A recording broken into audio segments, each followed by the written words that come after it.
Assalamualaikum warahmatullahi wabarakatuh, pemirsa Badar TV, apa kabar? Semoga selalu sehat walafiat dan dalam lindungan Allah Subhanahu wa Ta'ala. Alhamdulillah, saya Dita Ruspendi kembali hadir menjumpai Anda dalam program talk show yang akan mengundang para tokoh untuk berbicara, because it's time to talk. Pemirsa, rendahnya pengetahuan dan kompetensi teknis ditambah minimnya kesadaran terhadap pengelolaan sampah, baik limbah domestik cair, sisa aktivitas rumah tangga seperti mandi, cuci, dan limpasan kotoran yang bersumber dari bangunan di sepanjang daerah aliran sungai menyebabkan kualitas air sungai semakin menurun. Ditambah sebagian besar masyarakat di Indonesia masih bebas membuang sampah dan mengalirkan limbahnya ke sungai secara sembarangan yang dapat menimbulkan persoalan baru, yaitu minimnya jumlah air bersih karena faktor ketersediaan air baku untuk diolah kembali menjadi air siap konsumsi di rumah dan berbagai fasilitas umum semakin terbatas. Dan untuk membantu mengatasi hal tersebut, sejumlah anak muda inspiratif membuat Laptek Apung di Sungai Citarum yang merupakan sungai terpanjang di Jawa Barat. Dan kali ini kami akan membahasnya bersama 3 narasumber, yakni ada Mbak Novita Anggraini. Assalamualaikum.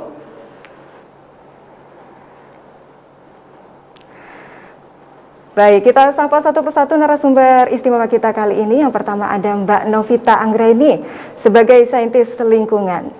Assalamualaikum Mbak Novita. Baik, dan berikutnya ada Bang Ari Prabowo di sini. Kita sapa juga Bang Ari. Assalamualaikum.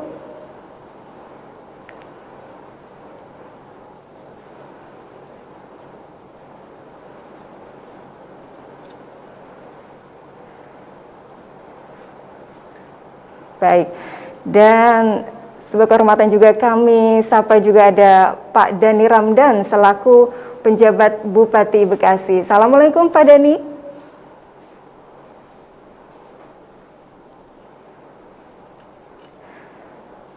Assalamualaikum Pak Dani Ramdan, selaku penjabat Bupati Bekasi.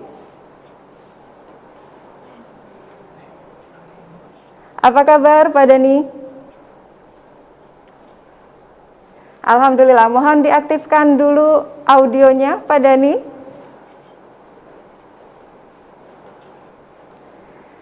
Iya.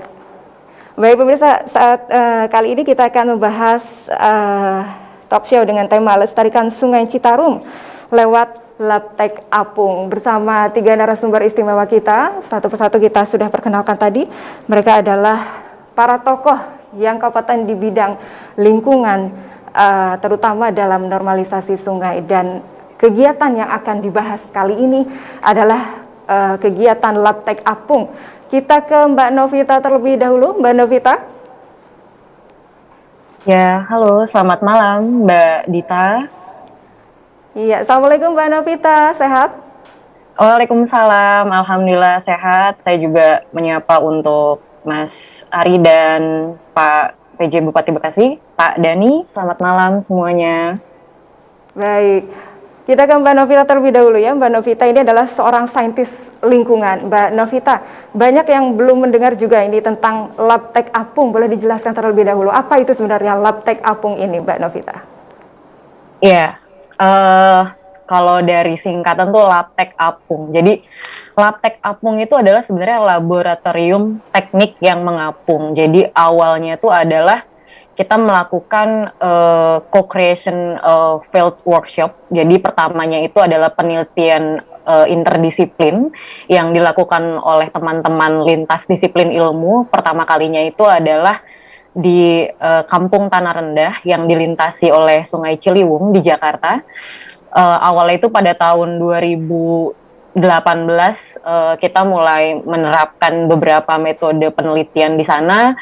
Kemudian akhirnya muncullah metode bagaimana caranya agar kita nih membuat seruas sungai ini berbicara tentang permasalahannya. Karena yang kita tahu biasanya apa sih yang terjadi dalam permasalahan sungai itu nggak hanya kayak kita ngomongin masalah limbah domestiknya, sampahnya dan lain-lain, tapi yang justru kita ingin pendekatan adalah bagaimana ingin mengetahui kebiasaan-kebiasaan masyarakat terhadap sungai itu sendiri, dan akhirnya kita menimbulkan seperti jawaban yang ada di tingkat lokal gitu ya. Jadi kita menyampaikan permasalahan itu dari apa yang dirasakan oleh masyarakat agar kita tidak langsung melakukan intervensi gitu. Jadi kita melalui pelibatan mereka, kita mengajak agar mereka mau bergerak bersama untuk menyadari permasalahan di lingkungan sungai itu sendiri. Nah, jadi kayak Laptek Apung tuh lo ibaratnya tuh metode kerja memindahkan laboratorium yang serius yang biasanya dilakukan spesialis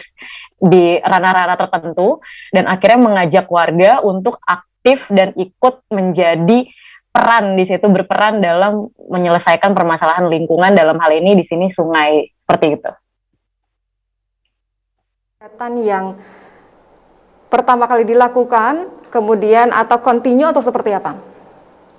Iya, jadi memang awalnya itu tahun 2018 itu kita mencoba pertamanya intervensinya itu berupa penelitian gitu ya. Terus kemudian akhirnya ada workshop, dan akhirnya kita coba membuat metode-metode yang memang alat apa yang bisa digunakan oleh masyarakat. Misalnya kita teman-teman tuh mencoba untuk membuat alat namanya kotak jangkrik. Nah, sebenarnya si kotak jangkrik ini adalah alat transparansi tube atau tabung transparansi yang biasanya dipakai itu untuk mendeteksi kekeruhan air gitu, yang nantinya tuh bisa dibawa tingkat lanjut di laboratorium.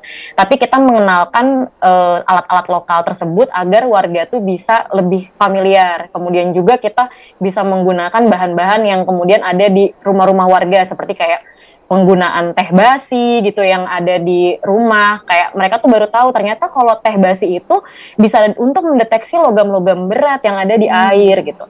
Atau keberadaan-keberadaan memang flora fauna yang ada di sekitar sungai. Jadi kayak pendeteksian melalui biolitik atau tumbuhan-tumbuhan atau hewan yang memang hidup di sungai, kemudian mendefinisikan, jadi seolah-olah si sungai ini berbicara tentang permasalahannya kepada warga itu sendiri, seperti itu. Jadi kemudian kita bergerak lagi dari itu, bergerak ikut workshop internasional di Urban Social Forum pada tahun 2019. Dan di sana itu bukan kami ini sebagai peneliti yang menjelaskan, justru warga yang bersuara mengenai apa yang terjadi dalam lingkungannya, seperti itu ya. Jadi mereka menceritakan bahwa iya, selama ini kami memang membuang sampah seperti ini limbah domestiknya seperti ini. Lantas hal-hal apa yang kami temui dari sifat kolaboratif penelitian tersebut, seperti itu. Kemudian di tahun kemarin juga kita bergerak juga untuk mengajak ibu-ibu gitu mendefinisikan seperti apa sih kalau rumah tidak ada jambannya, kegiatan sanitasi yang harusnya itu dilakukan tuh seperti apa, seperti itu. Kemudian kita bergerak lagi ke pesisir Jakarta, waktu itu ada persoalan di Pulau Reklamasi, seperti itu ya kondisi-kondisinya. Jadi yang jelas tuh kegiatan Laptek Apung ini terus bergulir memang, karena memang sempat terpotong pandemi gitu ya.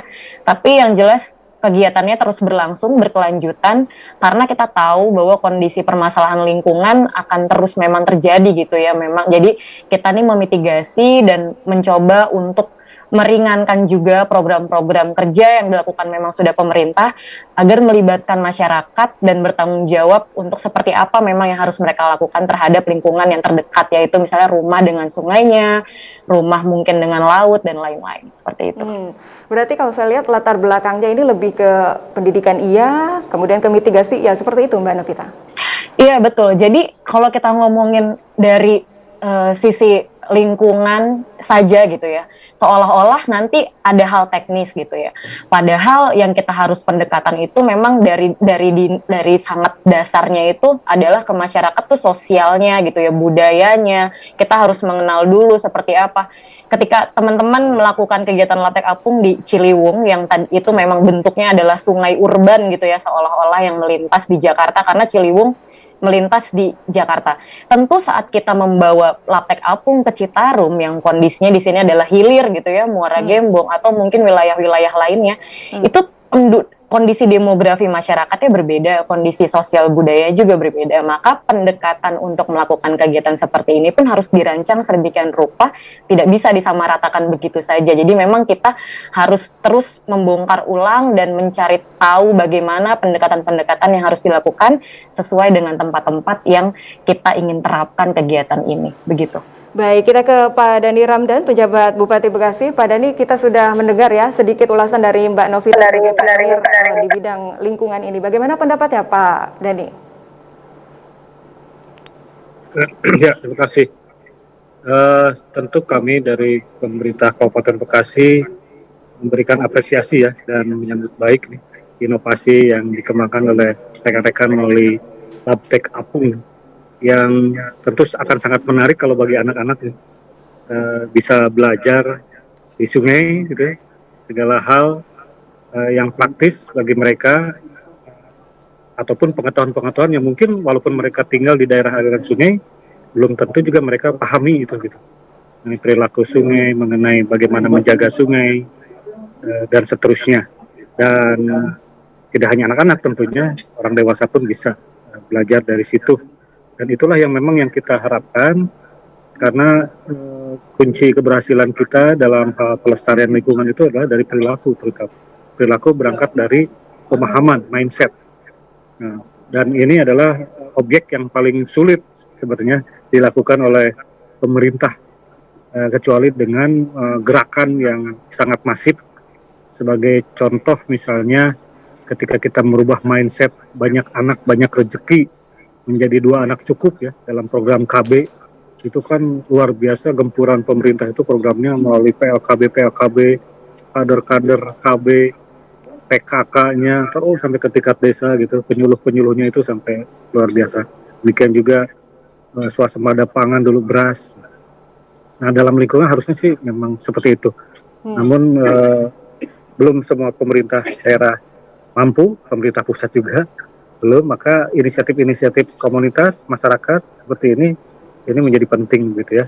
Memang pastinya cakupannya tidak bisa luas ya, karena memang biasanya relatif kelompok kecil komunitas itu, kemudian juga dengan cakupan wilayah dan kegiatan yang terbatas. Tetapi apapun itu, ini akan menjadi kontribusi yang berharga, karena bisa jadi dari kegiatan kecil seperti itu menginspirasi yang lainnya.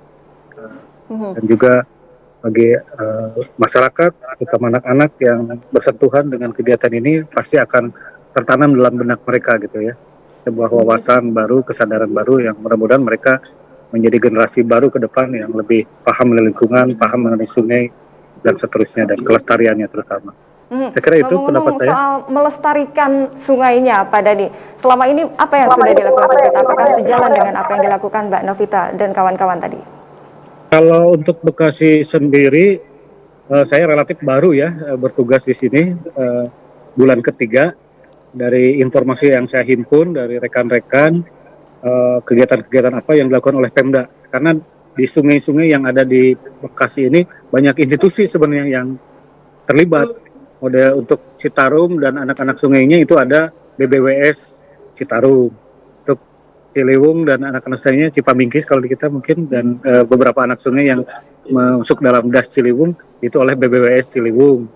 Di dalam itu ada juga PJT 2 karena menyangkut irigasi dan sumber air minum.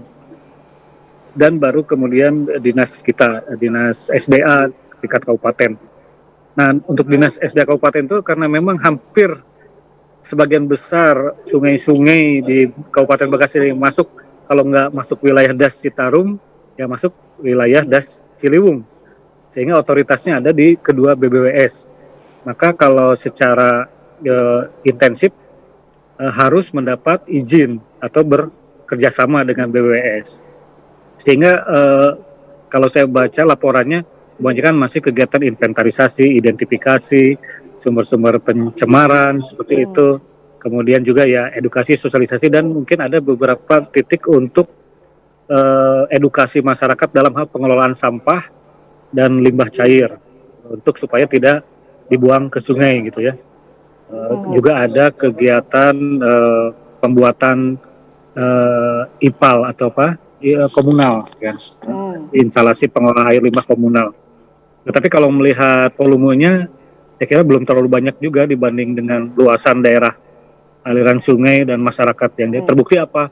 Terbukti ya masih banyak masyarakat yang membuang sampah ke sungai.